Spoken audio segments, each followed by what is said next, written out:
Welcome. This is an analysis of the market-based cash balance plan under consideration for pilots at Delta Airlines. This is an independent opinion on this plan. I'm not sponsored by anybody. I'm a complete individual. I'm sure the Retirement and Insurance Committee is going to do a great job of educating people on this, but I wanted a third-party opinion and calculator for people to make their own decisions. Also, I feel like information is a little bit slow in coming on it, so I wanted to get some out there in a format that will hopefully be useful. First off, some disclaimers. I am not a pro. This is not tax or investing advice. If you want those things, go hire a pro. Next, I do not represent any airline, union, or other company. This is my opinion only. Any assertions to the contrary will be met with ridicule. Next, I include information based on the agreement in principle currently under consideration for Delta pilots. The numbers I use are based on the percentages they gave, but they're not authoritative or final, so temper your expectations accordingly. Next, this product is probably imperfect. I'd love to hear feedback, but keep it positive, please. All right, the essentials on the plan.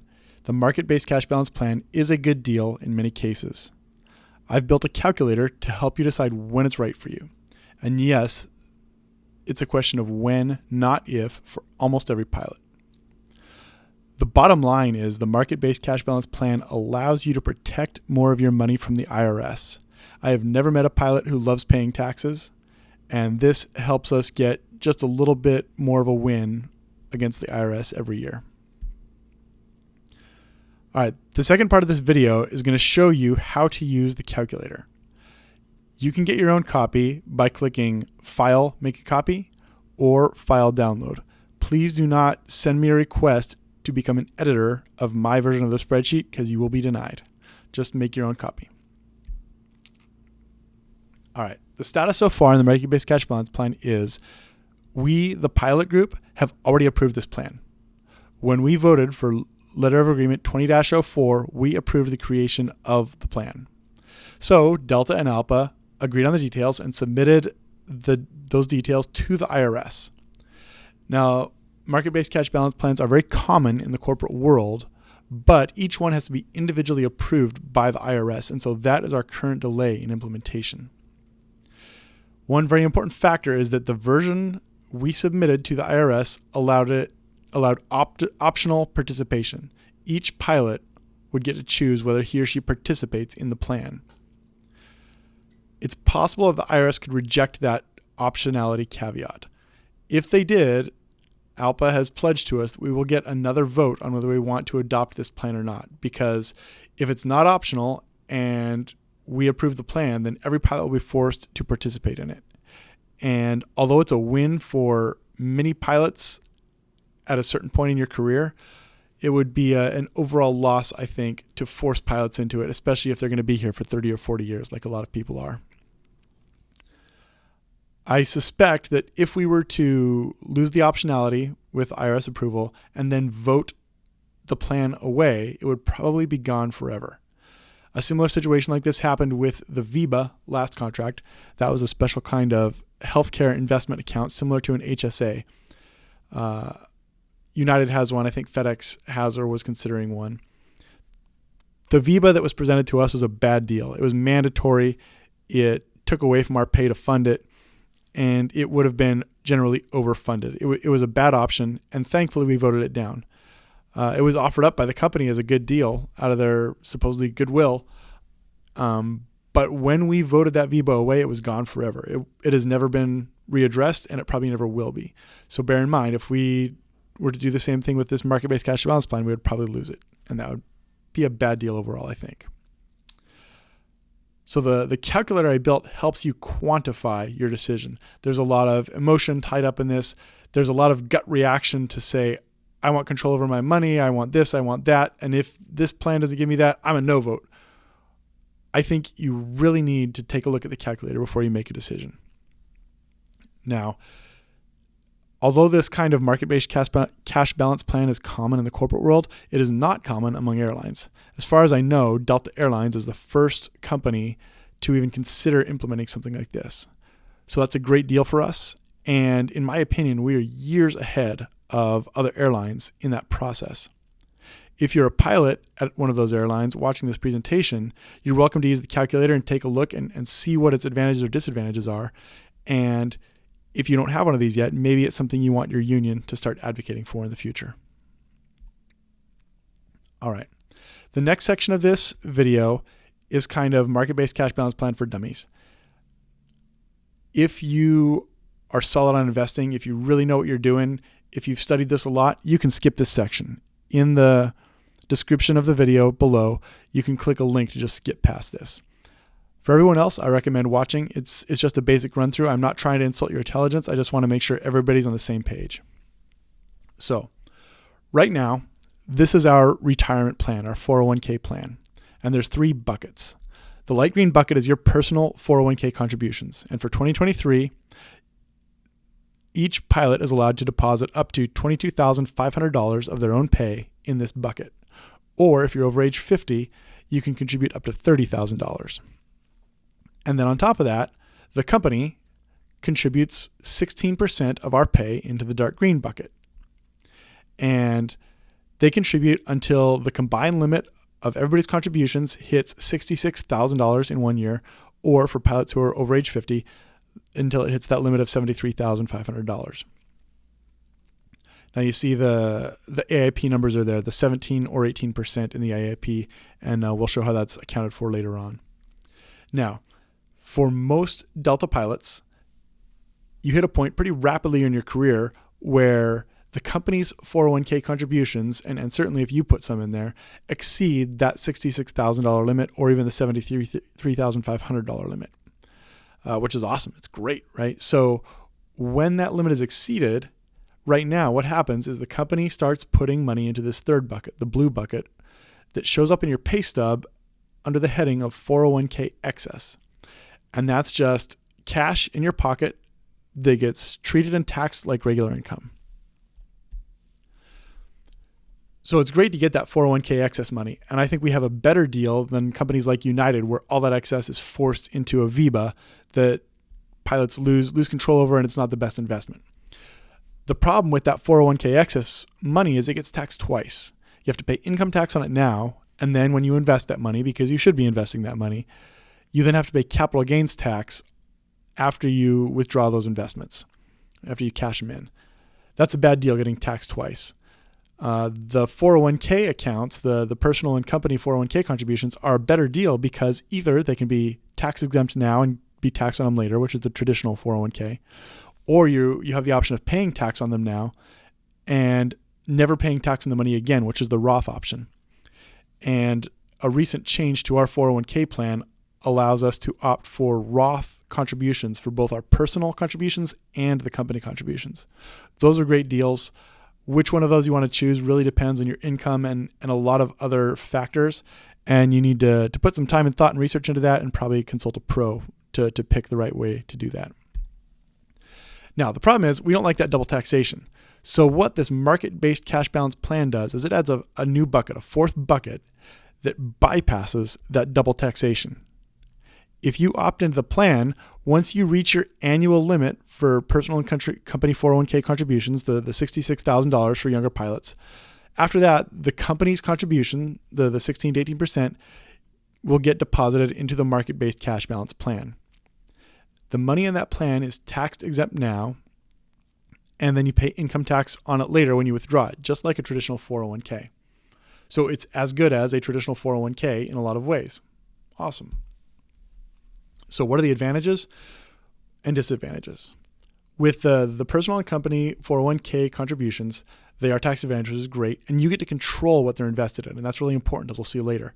However, the limitation is that they're IRS limited. You can only put up to that $66,000 or $73,500 per year into those buckets.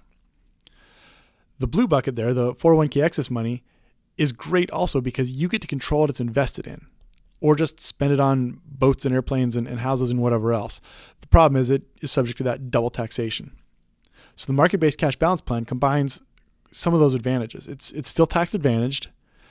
The tax savings are investable. So with the blue bucket, any money going into the blue bucket gets taxed. For most of us, the effective tax rate on that money is anywhere from 15 up to 30 some percent. And that's a lot of taxes to pay. With the red bucket, the market-based cash balance plan, you don't have to pay those taxes. That's thousands of dollars a year that you save that you can also invest, which is really important. There's also no limit, theoretically, on what can go into the market-based cash balance plan. If you opt in, the company's 16% contribution, direct contribution, all goes in there. So whatever your income is, 16% of that goes into this plan. It could be a lot. It could be well above what the average American gets to invest in retirement accounts. Now, two negatives for the market-based cash balance plan are, first, we get no control over what those funds are invested in. It has to be a big combined fund. All the money in it is invested in the same thing and it has to be managed by a third-party company. Alpha and Delta have chosen PricewaterhouseCoopers as their custodian for the market-based cash balance plan. So the company, that company will choose what this money gets invested in. You get no say whatsoever. Now, another problem with that is traditionally market-based cash balance plans have lower returns. Usually, since these are pension plans, they're supposed to be safe and avoid volatility. They target investments with low volatility, and that means they also have low returns. Traditionally, the best you could possibly expect would be the return for like a long-term treasury bill, which right now is at a sky-high 3.5%, I think. And more traditionally could be in the 1% to 2% range. So realistically, in the average market-based cash balance plan, you could only expect to get 1 to 3, maybe 3.5% returns on your money, which is a lot less than, in my opinion, the average person can get in the stock market. So should you participate in the market-based cash balance plan? The whole question here is, are you better off taking double taxation and having control over your investments, or giving up that control and taking slightly lower returns in exchange for getting more tax-advantaged money? Now, the one other caveat that we'll discuss here that's very important is the yellow bullet there about life cycle funds. The plan that Delta and Alpha submitted to the IRS requested permission for PricewaterhouseCoopers to invest our market-based cash balance plan in life cycle funds.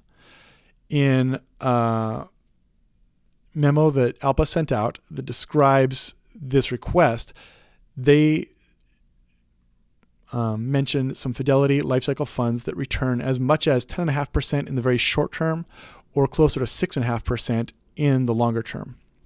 So in theory, our market-based cash balance plan could get long-term returns in the 6.5% range. That's if the IRS approves it, and that's very important. And my calculator lets you pick the rate of return that you're going to guess for this plan to kind of compare what that does for you.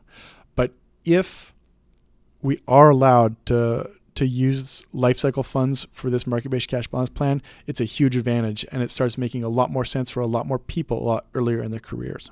So that's an important one to watch for. So in order for my calculator to be useful to you, there's some key assumptions. The first is I'm assuming that whatever 401k excess money you get right now, you're going to get in the future, you invest that money. You can open your own brokerage account at Fidelity or somewhere like Vanguard, or just use the Robinhood app on your phone. Whatever it is, you take that money and you invest it in the stock market. You could also invest it in some other place, but if you don't invest the money at all, if you just spend it on boats and airplanes and houses, then you are always better opting into the market-based cash balance plan every single year, no matter how old you are. Next, we already mentioned this, but the market-based cash balance plan reduces your current year tax bill. You will be sending thousands less dollars to the IRS every year if you opt into the market-based cash balance plan. My assumption is that you invest 100% of that money in a brokerage account, just like you would do with your 401k excess money.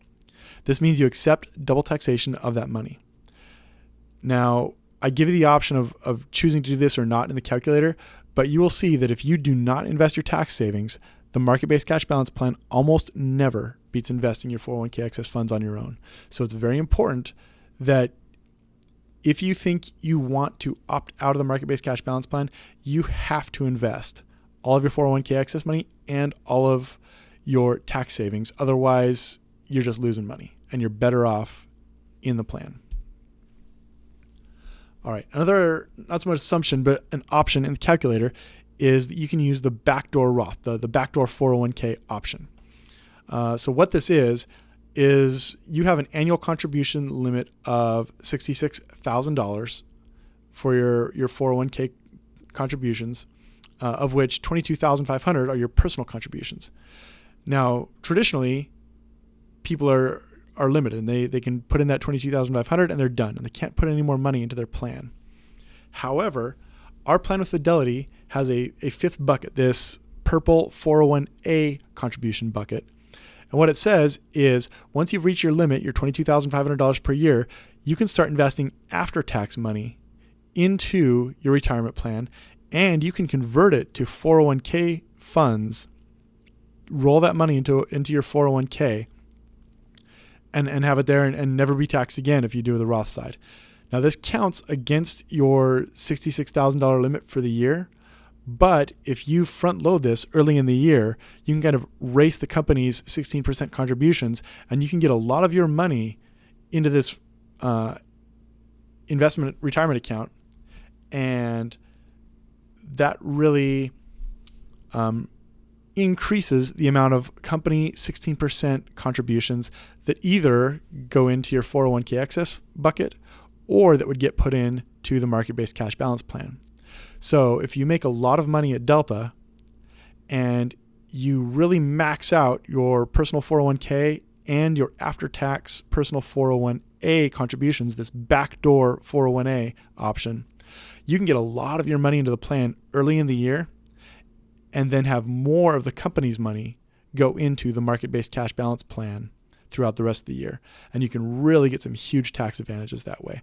The calculator gives you the option of doing that and looking at how that affects your money. This is a screenshot of the page on Fidelity where you make the 401a after-tax elections.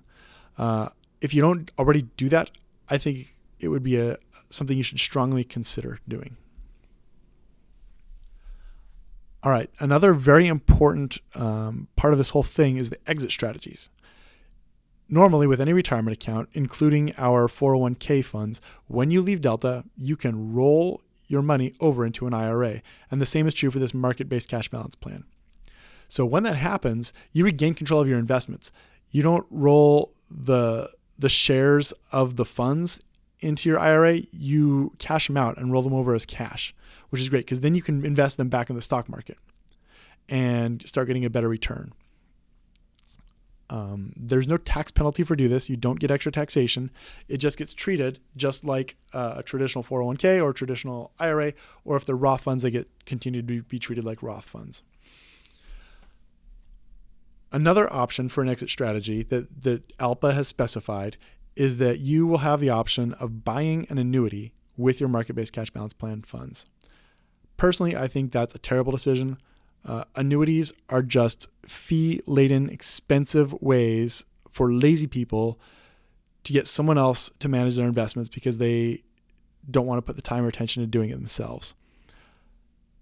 Whether it's a third-party company doing an annuity or you withdrawing a certain percentage of your funds each month, it's the same, and your money will last just as long. The caveat being that the company doing an annuity will charge you huge fees to manage that process for you. And that means you'll get less money to spend, less of your own money to spend, and more of your money wasted on fees if you buy an annuity. If you don't know how to do that yourself, I highly recommend talking to a certified financial planner.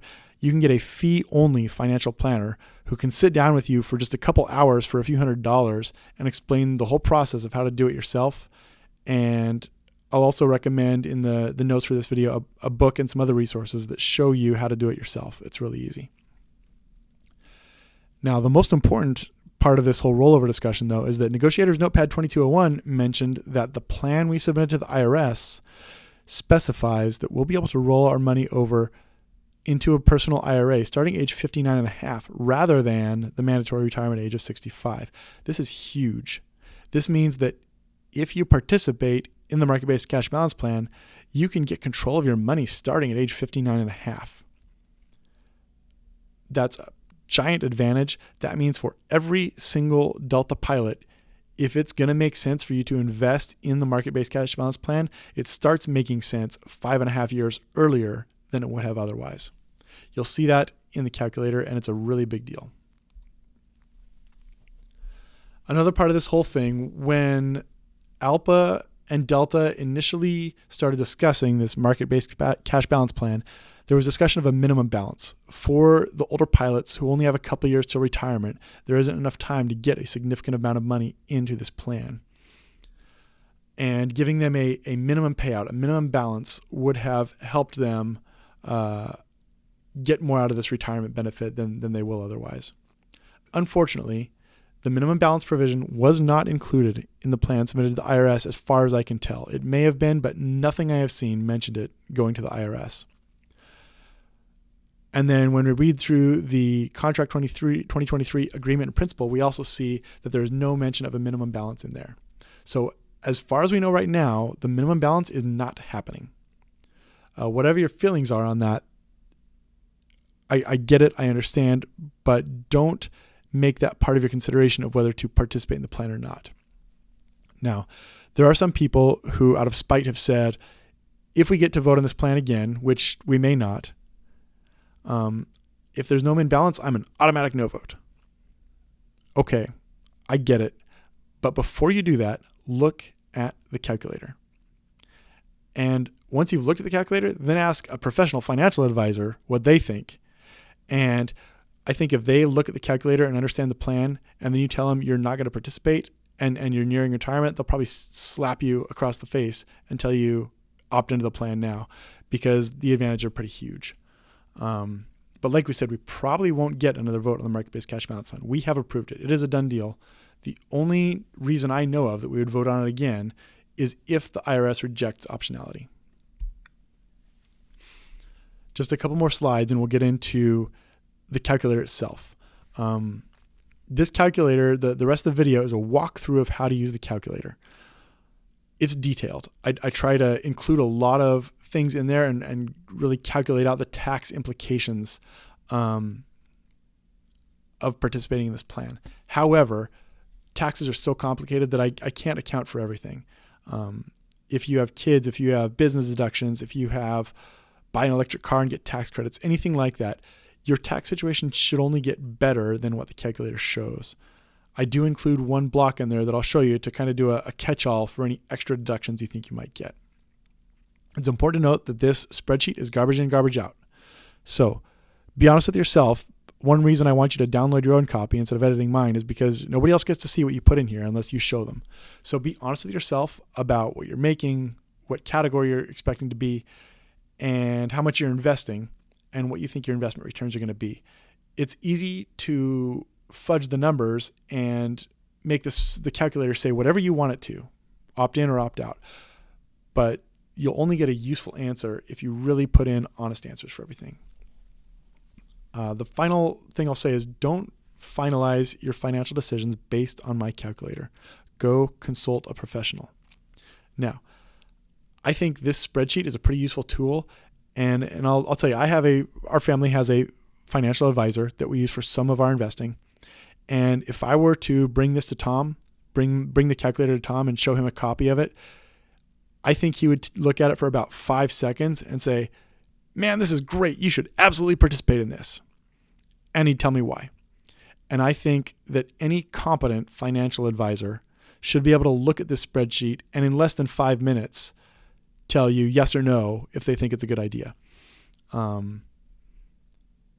If you don't have a financial advisor, go find one and use this calculator as a way to start a conversation. It's a way for you to tell them, hey, here's the plan I have. Here's what it looks like to me. What do you think? And if you show them the spreadsheet, I think it will get you a good answer. All right. This calculator I think is pretty good. It's pretty detailed, but there are some pending questions that must be answered before any given pilot can decide whether to participate in the plan. So the first one is, what will the market-based cash balance plan targeted return be? Traditionally, it would be that 2 to 3% range return. And that's real important because that's a very low return.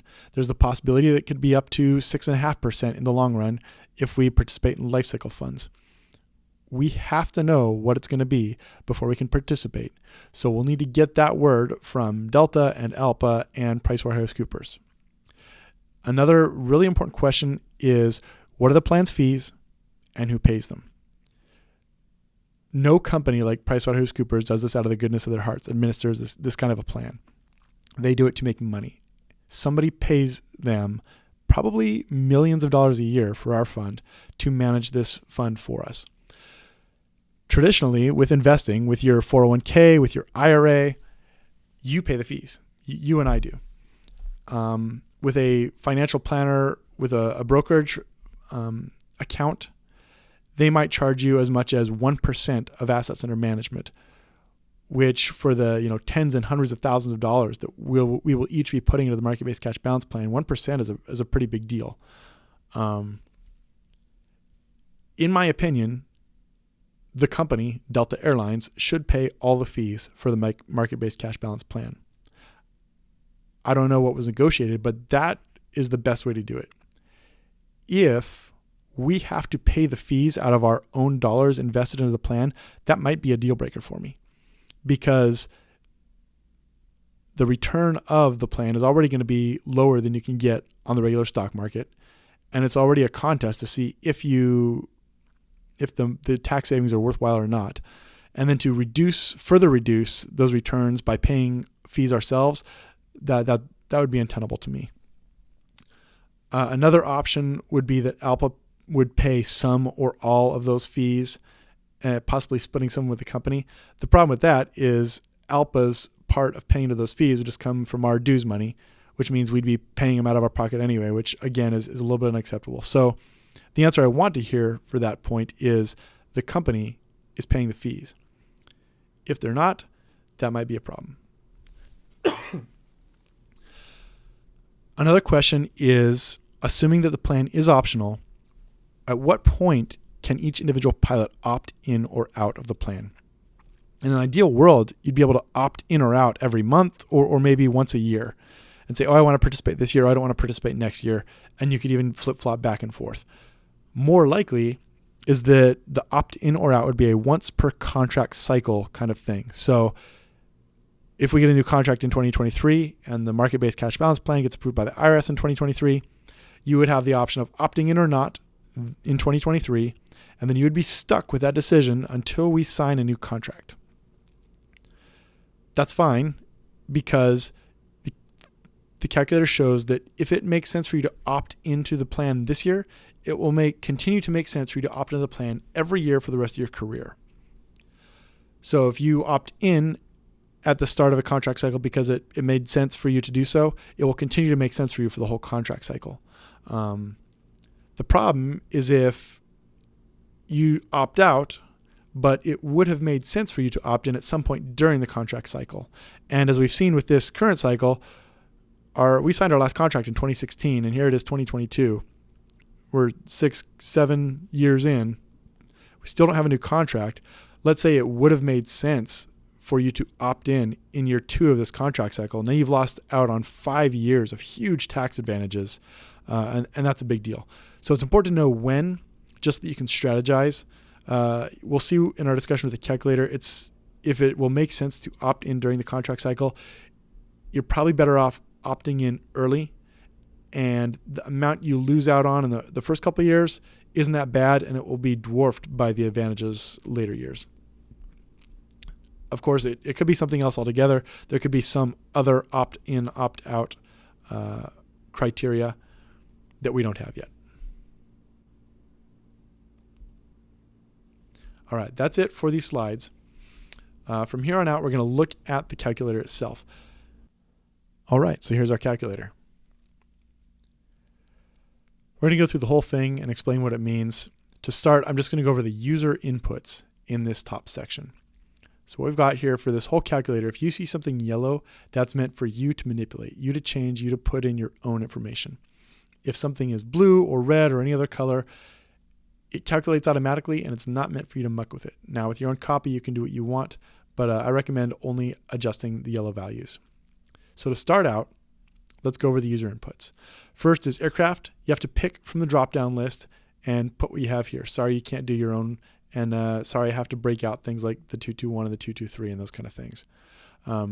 Next is seat, captain or FO. That's pretty self-explanatory. Years is the number of years on the pay scale that you are. If you're more than 12, just put 12 because that's where our pay chart tops out. Those three blocks, and this one that we'll talk about in a minute, calculate your hourly rate. You could put something in there on your own, but I recommend you just let it calculate it for you. You will know that this rate includes international override for the 76400, the A330, and the A350 categories. If you want to change that, you can go to the captain's pay or the FO pay tabs, and you can change what the international pay is, or you could just delete out these values right here. If you really want to do that, you're welcome to it. The next block down here is hours per month. This is the number of hours of pay that you expect to get per month, not necessarily the number of hours you fly. This is one of those situations where you need to be really honest with yourself and do your best guess or your best expectation of what you're going to do. For this example, I've got 72 hours in there, but let's say you're a green slip pig and you get 120 hours a month. You see, that makes a big difference in your average monthly pay right there. You're welcome to put in whatever you think there and try a bunch of different scenarios. Just be honest with yourself. So the hours per month multiplies your hourly rate to come up with your average monthly pay. And I don't have it set up where you can pick a different number of hours each month. You've got to average it out yourself and just put your average value in here to get an average monthly pay. Now the next block here is one of the AIP blocks. So this lets you choose which pay scale you want to use, the Contract 2016 pay scale or the AIP pay scales at date of signing or date of signing plus 1, 2, or 3 years. You'll notice that the next block up here is our company 401k percentage. Right now it's 16%, and there's a note that it goes up.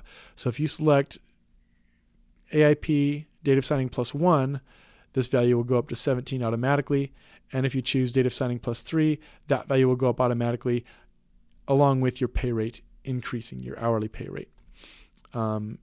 If you want to kind of look ahead and think about the AIP and what it does for you, these are great options for you. And you can use those down here to kind of look at what your monthly take-home pay will be and what your contributions will be and where you hit 401k excess and all that. If you don't want to use those, just leave it at the 2016 block and that's fine. So like we said, this block right here is the company 401k contributions, and it's fixed by the contract, so you can't change it. And then it multiplies that 16% by your monthly average pay and gets how many dollars the company is putting into your 401k each month. Now the next block here is very important. This is the percentage of your total monthly income that you're putting into your 401 accounts. This could be your 401k or your 401a or whatever. I only let you pick one value here for the whole year, and it does the same amount every month until you hit your limits. In theory, you could be changing this from month to month, and sometimes I do, but to make the calculator more simple, I just kept it to where you have to pick one number and leave it there. Fidelity allows inputs from 0 to 75%. If you want to maximize 401k excess money, or you want to participate in the market-based cash balance plan and you want to maximize money going into that plan, you want this number to be as high as possible. If you can get it to that 75% value, you're going to just dump loads of money into your market-based cash balance plan. Just be honest with yourself. The next block down here is what portion of the money that you put into your 401 plans is Roth. This is a box you actually, put a number in on Fidelity, and you can kind of pick any number from 1 to 100%. And policies have recently changed that let you do up to 100% of your money as Roth investments. It's a really complicated question on whether you want to do Roth money or not. Again, talk to a financial advisor to get a better idea of what you should do with that. So the next value in blue here is how much money you're putting into your 401k plan per month based on this percentage right here. The next block is, are you eligible for catch-up contributions in your 401k? This is the $7,500 a year extra that you get to put into your 401 accounts if you're over age 50. If you're over age 50, I highly recommend you put yes there, and it'll automatically raise your annual 401k limit to the $73,500. Otherwise, click no and your limit will stay at the normal $66,000 level. All right, the next inputs here are very important. So the first one is this market return. So this is what you expect the stock market, your stock market investments to return if you invest them on your own. This would be your 401k excess money or your tax savings. If you just invest them in a brokerage account, ideally I recommend a whole market or broad-based indexed fund with low fees. The Fidelity funds offer fees as low as 0% or 0.01, 0.04% range, and will give you the market return. The long-term return of the stock market for the whole history of the stock market is above 10.5%. I like to put about 8% in there to be conservative, but you can put whatever you think is realistic in there. Just remember to think in the long term. The next block here is for what you think the market-based cash balance plan return is going to be. Like we said, normally we would expect a 3% return to be stellar for something like this. But the plan that we requested from the IRS would have us investing in life cycle funds and could return as high as 6.5%. Now, it's important to note that the numbers quoted for life cycle fund investment returns in the ALPA memo, I don't think they're inflation adjusted. I think they're just raw values. If that's the case, and you want to really think of these as not being adjusted for inflation, then I think it's pretty fair to put 10.5% here for your regular market return, because that is the rate of return not adjusted for inflation. If you're a little bit more dour on inflation, you might want to reduce that to 8 and reduce this to 3.5%, 4%, something like that to account for inflation. Those are up to you, but again, be honest with yourself on what you put in for these returns, and what we get as a return here, as an expected return, is one of those pending questions that we need to hear back from ALPA and Delta and PricewaterhouseCoopers before we can make an educated decision. The next block here is, are you eligible to participate in a health savings account, an HSA? If you are in the military and you have TRICARE, or if you have the DPMP, you don't get to do this, so you have to pick no. And that's too bad, because it's a great deal. But if you're lucky enough to have access to an HSA, click yes. And my assumption is that you pour as much money as you're allowed to by law into the HSA every year. I think for next year, it's $7,300 for a family that you can put into here. Now, interestingly, the AIP did mention some changes to the DPMP, and it alluded to something that makes me think they might be trying to establish a plan within the DPMP that also allows an HSA. That could be a great asset to you. If you're a DPMP kind of person, you might get access to an HSA. So keep your eyes out for that. That could be a really good benefit in our new AIP. The next question here is tax status. Are you single or are you married filing jointly? Those are the only two options I chose. There's also married filing separately, but I wanted to, the programming for this is already complicated enough. So pick one of these. If you really want to get crazy, you can adjust that yourself. The next one is a question. Are you going to maximize your 401a contributions, your backdoor Roth contributions? Just yes or no. Do it or don't. And if you're not sure, try both and see how it works for you. See what the results are. The next checkbox, the next question here is, if you participate in the market-based cash balance plan and it reduces your tax bill for the year, are you going to invest those tax savings instead of spending them? This needs to be a yes. If it's a no, you'll see, and we'll explain this later, but the market-based cash balance plan loses all the time. The stock market will win almost every time, no matter what, if you're not investing your tax savings. That's very important. All right. This next block here is miscellaneous annual tax deductions. So this is where I say I can't get into the deep details of all your specific tax situation, but if you have special deductions for investments or child tax credits or solar panels in your house or something like that, you can put in here your deductions. anything you put in here gets deducted from your taxable income for the year. So put amounts of money that can apply as deductions. Don't put tax credits because it will give you a bad answer. And if you're not sure the difference on those, I've got an article I can include in the notes for this video. This next block is a guess, and it's another one of those important things for you to be honest with yourself on. It's what do you think your future income tax rate will be?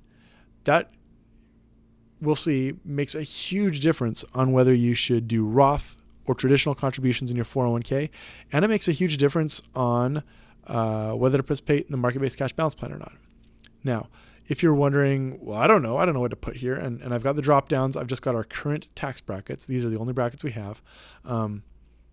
What I did is there's a tab here for tax calculations, and it shows the tax brackets. So here's the brackets across the left and the right side, and whether you're an individual or you're married filing jointly, it shows you the brackets for taxes. So this is going to take you looking at your investment accounts and looking at what you think your annual withdrawal from those accounts will be, and maybe you're going to need a financial advisor to help guide you on this. But pick the range where you think you're going to sit in retirement.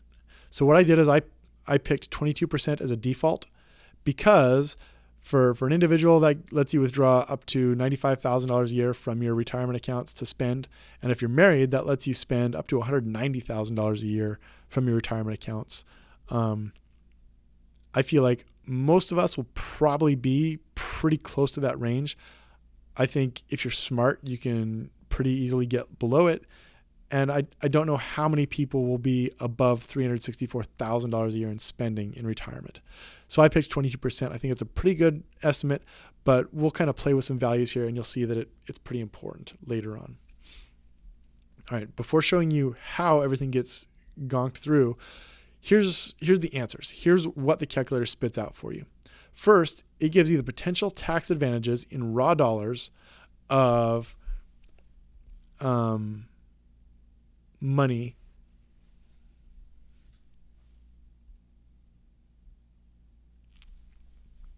Okay.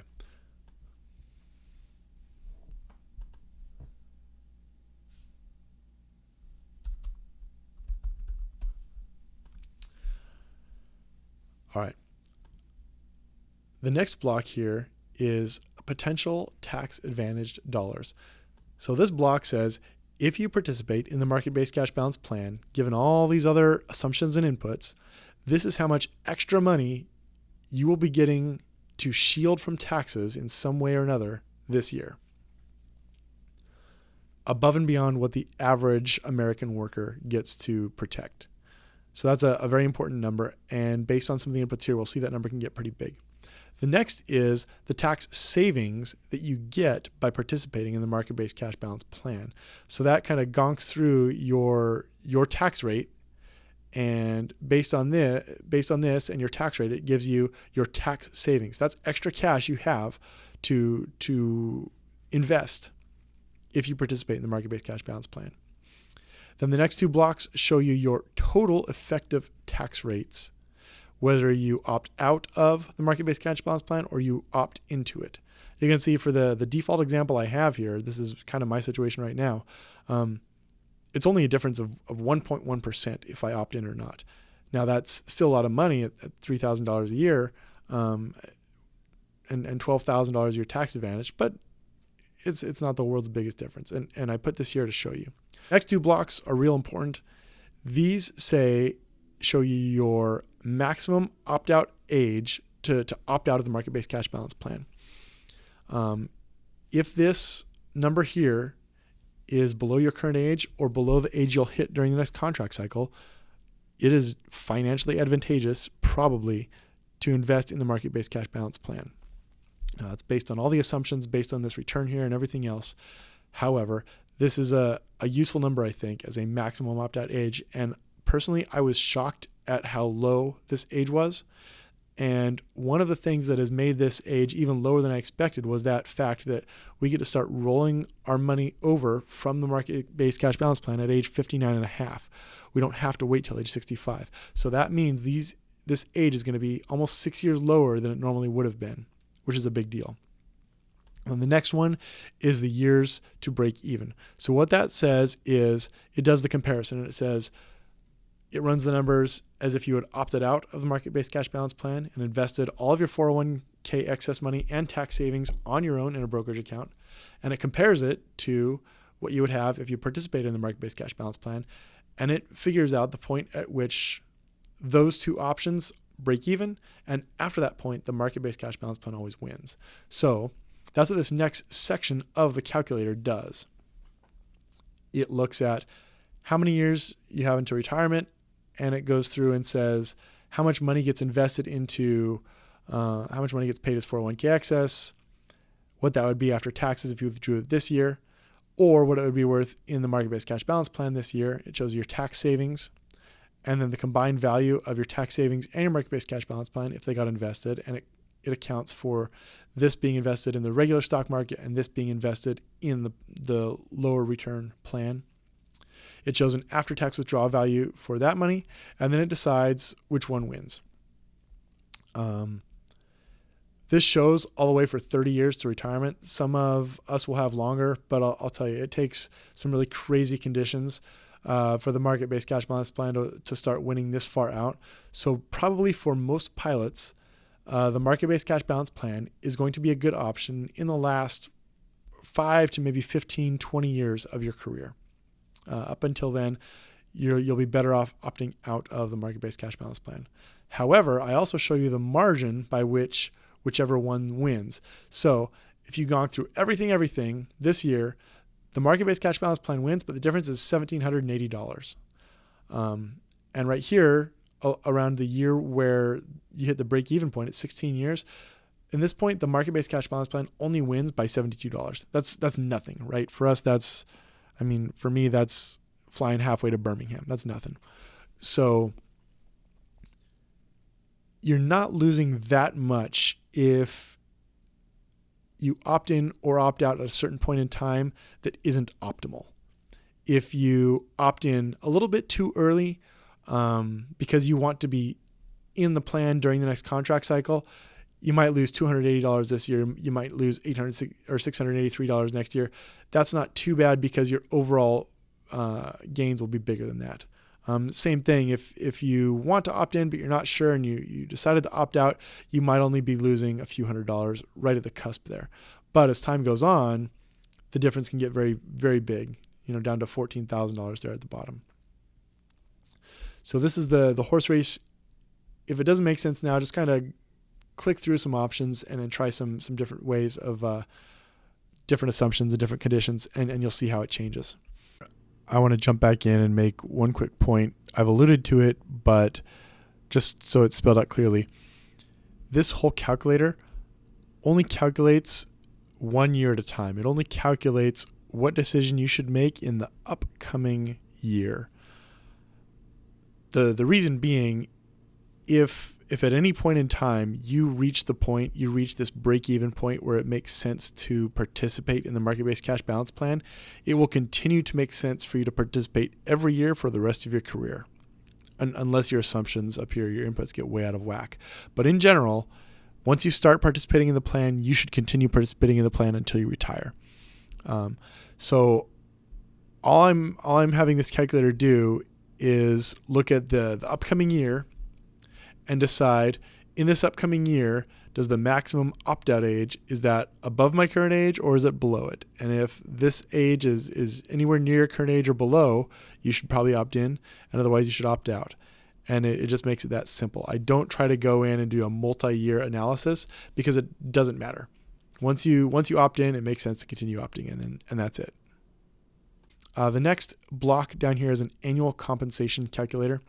So what it does is it figures out your monthly pay, and that's just your hourly rate times your average hours per month, based on what you put in here as your personal 401k contribution percentage. It shows what your contributions will be each month, and then it shows your monthly take-home pay. And then based on what you say you're going to do for Roth, it breaks out traditional versus Roth contributions. this is your personal here for traditional and Roth. And then it also shows the company's contributions for traditional and Roth. Something important that I did here is whatever percentage you choose for Roth contributions, that applies to both your personal contributions and the company's contributions. The reason I did that is because the calculator is really complicated and the programming was starting to be a pain, so I was a little bit lazy. If you've got a whole lot of heartburn with that, you're welcome to adapt your own copy and fix the programming to break these out separately. But I feel like if you're going to do a portion Roth from your personal contributions, you might as well do a portion Roth from your company contributions as well.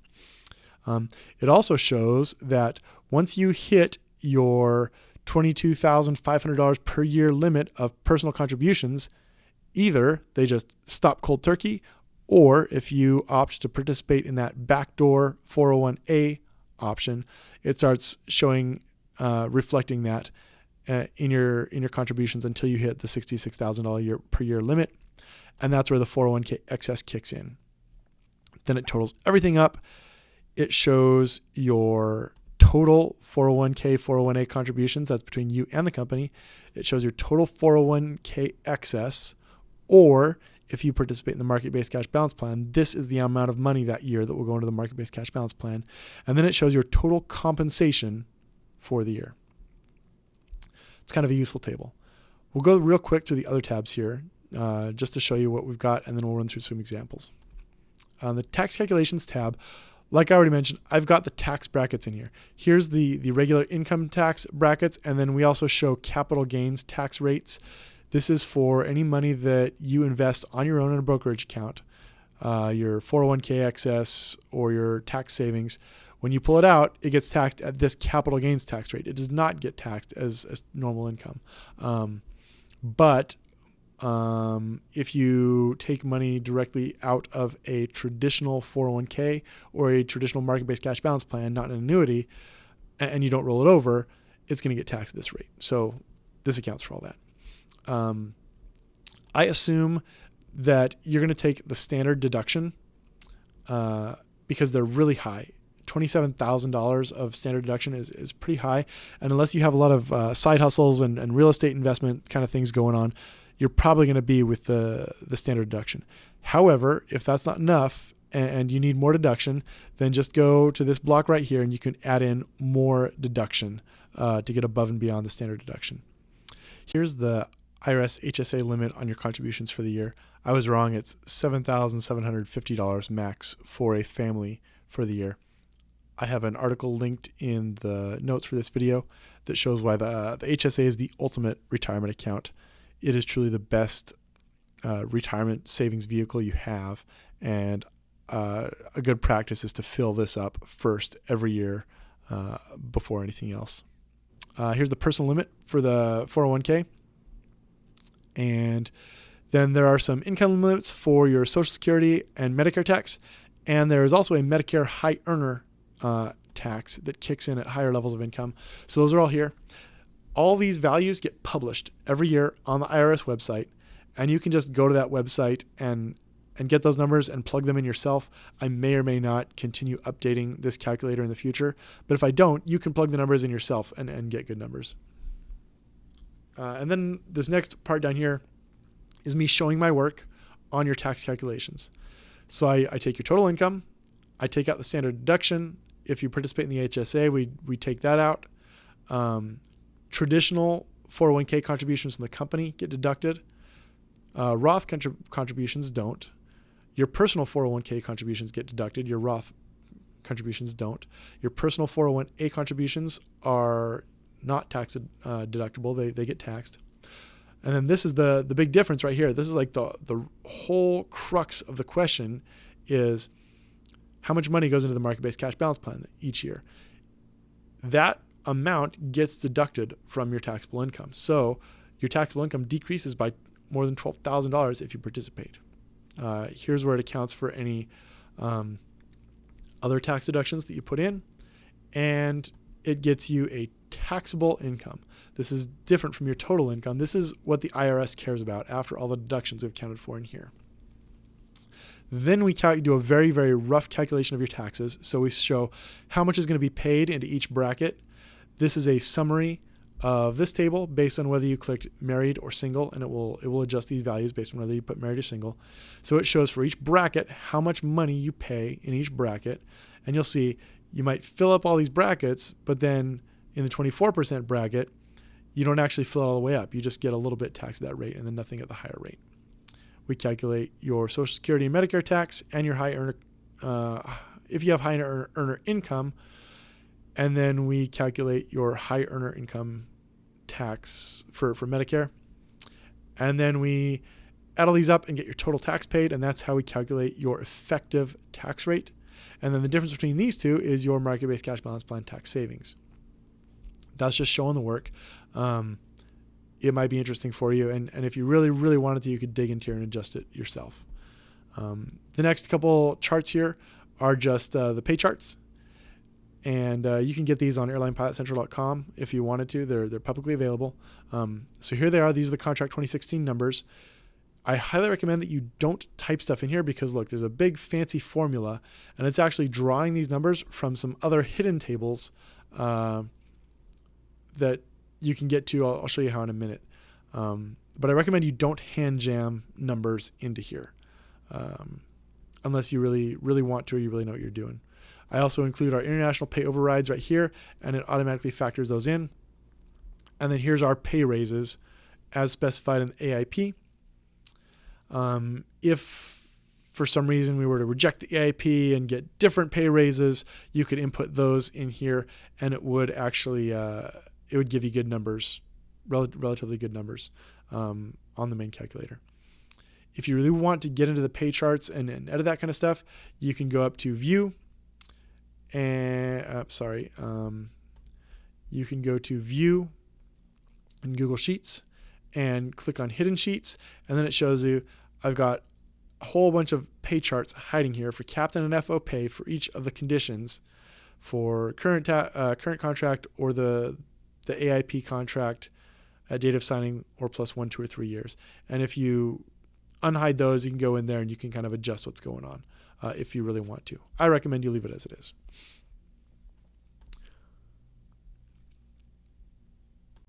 All right, now that we've seen the basics of how the calculator works, let's look at some of the considerations and assumptions in here. One that we already mentioned is, let's say you just fly a lot of green slips and maybe you average 120 hours a month of credit. If we don't change anything else from the previous example, look at this. Our potential tax advantage dollars jump to $38,000 a year. That's a whole lot of extra money. Your tax savings jump to $12,000 a year. That's huge. And the difference in your effective tax rates gets very big. We also see that the maximum opt-out age drops a lot. It was 43 and a half years. Now it's 36 and a half years. And your years to break even climbs accordingly. So that's one thing that makes a big difference. And it really depends on how hard you work, how much you work. You can kind of see a similar effect if you were to go to, date of signing plus 3. It's not quite the same, but it's pretty similar. The numbers here jump, and it makes sense to opt out sooner or to opt into the market-based cash balance plan sooner because you're making more money and you have more to be able to shield from the IRS. We'll go back to current contract. For personal 401k contributions, personally, I recommend 50% or more if you can at all stand it until it's filled up. And what that does is if you go down here, you'll see that you fill up your contributions earlier in the year and get the company paying you as 401k excess or market-based cash balance plan contributions earlier in the year. Either way, that's a good deal for you. And I'll link to an article called The Shockingly Simple Math Behind Early Retirement. It shows that your ability to reach complete financial independence, complete control over your life is based almost entirely on what this percentage is compared to how much of your money you spend every month. The higher this percentage is, the sooner you reach financial freedom. So the higher you can get this, the better you are off. You can play with how much money you put in as Roth or not. It can make a big difference, and it's kind of a personal preference. It's very important to kind of play with some considerations for return here. So if we're looking at this $12,000 in tax advantage dollars, $3,000 in tax savings, 43 years for our 43 years old for our opt-out age, and a 16-year break-even point. But if we go to we don't get life cycle funds. We have to invest the market-based cash balance plan in T-bills, so we get a more realistic optimism of 3%. Our maximum opt-out age climbs to 53.5 years, and it takes 6 years to break even. So for a young pilot, if our investments, our expected returns in the plan are very low, it doesn't make sense to start investing in the market-based cash balance plan. It doesn't make sense to opt in until very late in your career. Whereas if that value climbs higher because we can invest in life cycle funds, then it will make sense to participate in the plan a lot sooner. So that's very important. Same thing for here. If you really want to get specific on inflation and inflation adjusted numbers, I believe the 6.5% that the union gave us is not inflation adjusted. In that case, it would be perfectly fair, in my opinion, to put 10.5% here, which again suddenly says that your opt-out age jumps to 52.5 years, and it takes 7 years to break even. So it would mean that you're a lot better opting out for a lot longer than participating. Now, if you want to be a little more conservative, maybe you'll say that you expect the market return to be lower, and your opt-out age and your break-even years change accordingly. All right, some other scenarios to try are looking at whether you want to do the backdoor Roth and whether you want to invest the tax savings from the market-based cash balance plan. We'll get to this one in a minute, but for this one, if you don't invest your tax savings, the market-based cash balance plan will almost never win. The stock market will almost always win. That's really important. And you can change your future income tax brackets. If your future income tax is only going to be 10%, it kind of makes things different. You can see this changes by a couple of years, and if you think your future income tax bracket is going to be very high, it'll raise that a lot because you're better off investing on your own. Okay. For this one, to make this work, we're going to change a couple things here. We'll make it a 330 pilot, and we'll say they average 90 hours a month. Okay. So in this current situation for let's call it a 12-year 330 captain, making 90 hours a month, and we're going to say they invest 75% of their 401k just to max out early. They're getting a lot of this 401k excess money, right? And that is all potentially tax advantage dollars. So the average American, the average schmuck out there, only gets $66,000 a year at most shielded from the IRS. You will get $66,000 plus this $49,000 shielded from the IRS by participating in the market-based cash balance plan. That's a huge good deal.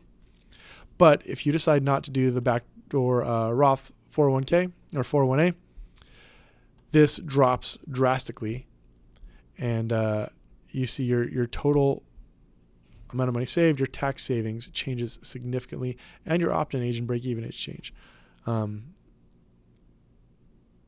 In some cases, not this case.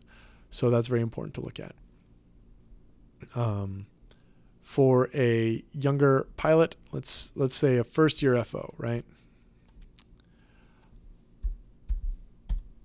We'll see that your effective tax rate is tiny, and unless you retired from the military at a pretty senior age, you're probably better off not participating in the market-based cash balance plan. And even if you did, you'd only be getting $433 a year in tax savings this year. That's pretty minimal. And even out to, if you have 30 years until you retire, it's only, that much difference. So you wouldn't want to participate in the market-based cash balance plan. This is pretty useful for you, though. Shows you kind of what your compensation could look like. Shows you even a first-year FO could be potentially getting some 401k excess dollars. And then if you really want to count your chickens before you hatch, you can go to data signing plus 3, and this is kind of like current second-year pay, and you can see how the numbers change, and your total compensation goes way up as a first-year pilot. Maybe we want to look at a senior ER FO, and maybe they're the kind of senior pilot who's making $100 a month or 100 hours a month. And maybe they're only doing a 25% contribution there. Maybe this is an older pilot who's eligible for catch-up contributions, and maybe they have another $10,000 a year in tax deductions, and maybe they've got a good financial planner helping them out, so maybe they're only going to be in the 12% tax bracket. At that point, you're looking at $10,000 a year in tax savings. Directly, this means you've got an extra $2,500 this year to invest. Your tax rate's going to be about 1% difference, and your maximum opt-out age is 47. Since we've already said you're 50 or older, that means it would be mathematically bad to opt out of the market-based cash balance plan. You're better off opting in because you don't have enough years until retirement for it to make a difference. And this isn't even years to retirement. It's more you don't have enough years until you can start rolling over the money for it to be worthwhile to keep it on your own. So you're better off participating in the plan. If we want to get crazy, we can look at a 12-year 350 captain, and maybe they're not making that many hours a month, but already their potential tax advantaged dollars are $31,000 a year, and they're saving almost $9,000 a year in taxes. But if we jump to data signing plus 3, these numbers just get ridiculously large, protecting almost $60,000 a year extra from the IRS, reducing your tax bill by almost $22,000. That's a lot of money to invest, and your opt-out age would have been long ago. A high time 350 captain is absolutely better off participating in the plan. And then if you really want to get crazy, bump that up to 75%, and the numbers just get amazing. You're shielding more money from the IRS through the market-based cash balance plan than you could even shield in your regular 401k account. It's more than double. You're reducing your tax bill by $28,000 this year. About a 5% effective tax rate change just by participating in the market-based cash balance plan. Maybe your income's going to be a little higher, so it'll change the numbers a little bit here. Maybe you're not doing so many deductions there. Still, pretty impressive numbers. So for a senior Delta captain, there is a huge financial advantage to participating in the market-based cash balance plan. Some keys to that being, right now, this assumes that the plan is going to get you a 6.5% return.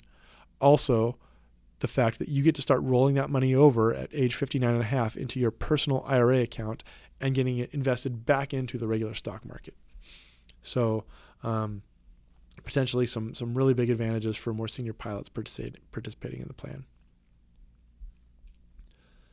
Thanks for watching this so far.